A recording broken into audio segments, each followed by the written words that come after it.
Hola, muy queridos suscriptores, gente motera de YouTube, ¿cómo les va? El otro día estaba viendo unos videos de motos con el formato de observaciones diarias. Y ya saben, de los cuates que salen a rodar y van comentando si alguien lo miró feo, si se les atravesó un perro, si hay una coladera abierta y cosas de esas, ¿no? Y me dije a mí mismo, si hay güeyes que se la pasan comentando sandez y media, ¿por qué no mejor platicar algo que sea al menos una reflexión un poco más interesante, ¿no? A propósito de las motocicletas o del acto de andar en moto, ¿no? Y recordé que con frecuencia me ha pasado por la cabeza este tema. ¿Por qué nos gusta tanto andar en moto? ¿Qué nos motiva a preferirla por encima de otros medios de transporte?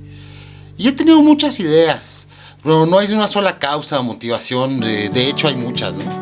Y que pueden ser individuales o que pueden concurrir varias en una sola persona, ¿no?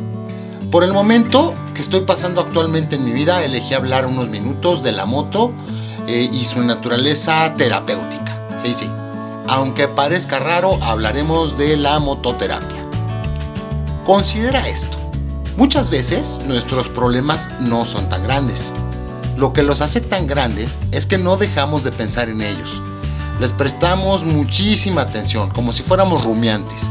Los masticamos, los pasamos, los devolvemos, los volvemos a masticar y así, ¿no? Este pensamiento rumiante ocupa una enorme porción de nuestros recursos psicológicos. Pero, ¿qué sucedería si de pronto comenzáramos a realizar una actividad verdaderamente incompatible con ese estado de pensamiento? Algo que exija devolver esos recursos psicológicos comprometidos para poder sortear las exigencias inmediatas de esa nueva actividad. Pues queda claro que tendríamos que mandar al menos momentáneamente y al carajo los pensamientos en los que estábamos inmersos, ¿cierto? Y esa actividad incompatible es para mí, y tal vez para ti, no lo sé, la conducción de una motocicleta. Aunque tengas experiencia en su conducción, desde el momento mismo en el que comienzas a circular, tus sentidos están comprometidos, aunque sea de manera inconsciente. Y en primer lugar, en una labor y solo una: no caer, mantener el equilibrio.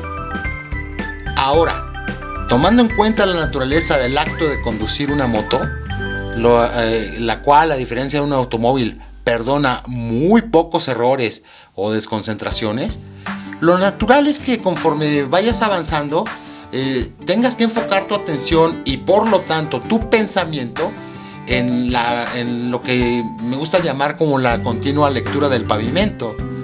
Y es que a diferencia de conducir un auto, el caer en un bache grande, por ejemplo, puede dejarte tirado en el piso. Y si si el piso se encuentra mojado, pues debes estar siempre bien concentrado para escoger una buena trazada fuera de lo resbaloso, ¿no? También, sensorialmente es imposible no advertir la diferencia y la desventaja de peso y volumen que guardas tú y tu moto respecto de otros vehículos de mayor tamaño. Y así es que comienzas a tomar acciones y decisiones al respecto, ¿no? Ya sea que adelantes, te alejes, prevengas una mala maniobra, etcétera, ¿no? Te comento, por ejemplo, respecto al frenado, ¿no? En un coche, si tú frenas fuerte, lo peor, o casi siempre lo peor que puede pasar es un bloqueo de llantas. Pero en una moto, si frenas de forma desequilibrada, puedes picarla y saludar el pavimento. Toma en cuenta, por ejemplo, imagínate un camino sinuoso. En un camino sinuoso no existe otro reto que tomar adecuadamente la siguiente curva. Con muchos años ya de conducir automóvil y otros tantos moto, puedo decirte con confianza que el coche puede convertirse en una burbuja. Tal vez te haya pasado que al desplazarte en él, cuando recorres un camino familiar, no sabes ni cómo llegaste a tu destino, pero llegaste. ¿Por qué? Porque seguías sumergido en tus pensamientos. Eso jamás me ha sucedido al conducir motocicleta. Y es que en suma, andar en moto es terapéutico. Es un bálsamo psicológico porque, como ningún otro vehículo, te confronta con la realidad inmediata. Un verdadero estar aquí y ahora, concentrado.